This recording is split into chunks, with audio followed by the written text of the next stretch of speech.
Hello students, today through this video I would like to discuss some famous organizations.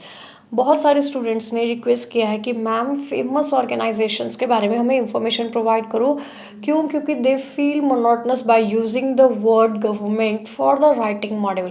कई बार क्या होता है, कोई ट्रेड रिलेटेड टास्क आ जाता है, जैसे ऑर्गेनाइजिंग इंटरनेशनल स्पोर्ट्स पे आ जाता है, तो लोग बार बार क्या लिखते रहते हैं, government should do this, government should do this, government should not do this. तो दे वांट कि हमें कुछ ऐसी नॉलेज प्रोवाइड की जाए कि जिसकी वजह से हम गवर्नमेंट वर्ड को रिप्लेस कर सके उनकी एग्जैक्ट जो है वो अथॉरिटी के साथ, rather than using their synonyms, so that they can get the good marks. क्योंकि ये बहुत कॉमन हो गया कि स्टूडेंट्स क्या कर रहे हैं, हर टास्क में गवर्नमेंट वर्ड को ही यूज़ कर लेते हैं और गवर्नमेंट की रिप्लेसमेंट उनको लगता है कि लीगल बॉडीज या लॉ मेकर्स है as a synonym for avoiding the repetition of a specific word. But this is not true. For if I think कि अगर वो ये यूज़ करते हैं स्पेसिफिक ऑर्गेनाइजेशन के वर्ड को, there are only few organisation, आपको बहुत सारी लर्न नहीं करनी है, दीज आर 8 इन नंबर। तो अगर आप यही 8 यूज़ करते हैं अपने राइटिंग टास्क में, सो इससे क्या होगा, जो आपका राइटिंग टास्क है वो काफ़ी इंप्रेसिव दिखेगा। For example the first one is UNESCO, United Nations educational scientific and cultural organisation. तो जब कभी आपको एजुकेशन रिलेटेड कोई टास्क आता है या कल्चर के रिगार्डिंग आता है या साइंटिफिक इनोवेशंस टेक्नोलॉजी रिगार्डिंग आता है, तो आप वहाँ पे कह सकते हैं कि यूनेस्को ने ये चीज़ किया है, क्योंकि ये कल्चरल हेरिटेज भी है एक तरह का, है ना, ऑर्गेनाइजेशन। तब आप वहाँ पे अगर इसकी एग्जाम्पल को कोट करते हैं तो आपको ज़्यादा स्कोर मिलेगा। वर्ल्ड ट्रेड ऑर्गेनाइजेशन, WTO का क्या है कि वर्ल्ड ट्रेड ऑर्गेनाइजेशन, इसकी एब्रीवेशन है। ये कैसे बनता है स्टूडेंट्स, कई बार ऐसे आता है कि now days many countries import more and more goods, is it a positive और नेगेटिव डेवलपमेंट। तब उस केस में आप वहाँ पे अगर इस तरह की यूज़ करते हैं कि as per WTO in the last few decades करके कुछ, अगर आप ऐसा अपना सेंटेंस को सपोर्ट करते हैं, आइडिया को सपोर्ट करते हैं, तो आपके जो चांसेस है गुड स्कोर के वो बहुत ज़्यादा पॉजिटिव और हाई हो जाएंगे। The next one is WHO, World Health Organization. Obesity related task आ जाता है, ईटिंग जंक फूड पे आ जाता है, people do not do much exercise these days करके। अगर इस तरह का कोई टास्क हुआ आता है तो वहाँ पे आप WHO का सर्वे बता सकते हैं। ILO, इंटरनेशनल लेबर ऑर्गेनाइजेशन, बहुत कॉमन टास्क है कि जो स्टूडेंट्स हैं वो क्या कर रहे हैं, एक ईयर का गैप ले रहे हैं after completing their education because they want to do work. तो आप कह सकते हैं एज पर द ILO कि ये चीज़ स्पेसिफिक की गई कि नाउ डेज यंग जो वर्कर्स है उनकी जो रेशियो है इन द फर्म और in the industry is far greater than the elders. तो आप ये भी बता सकते हैं। चाइल्ड लेबर पे कोई टास्क आता है, वहाँ पे आप बता सकते हैं।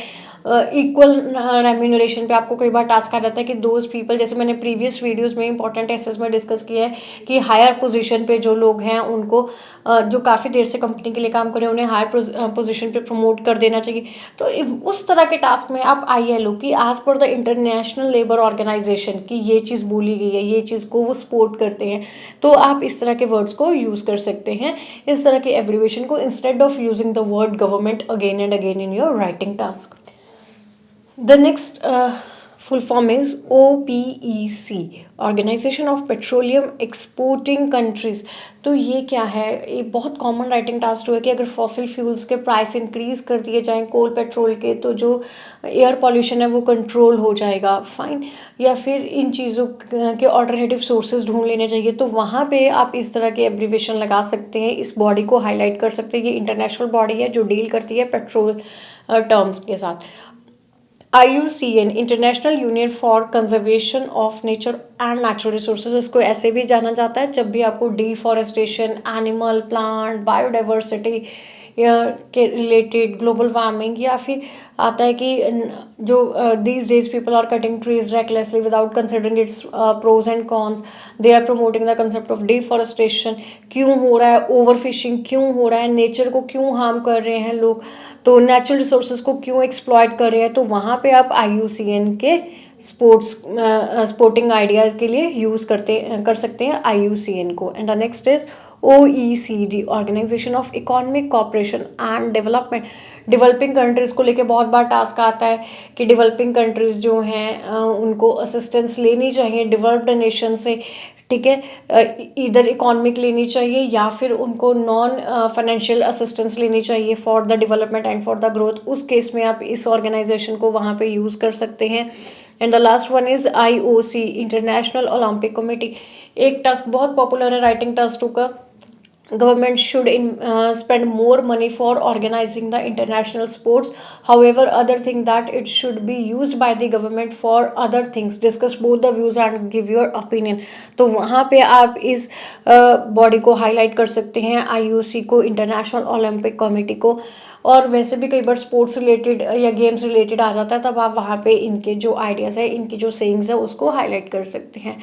I hope you like this video, wish you best of luck and thank you very much.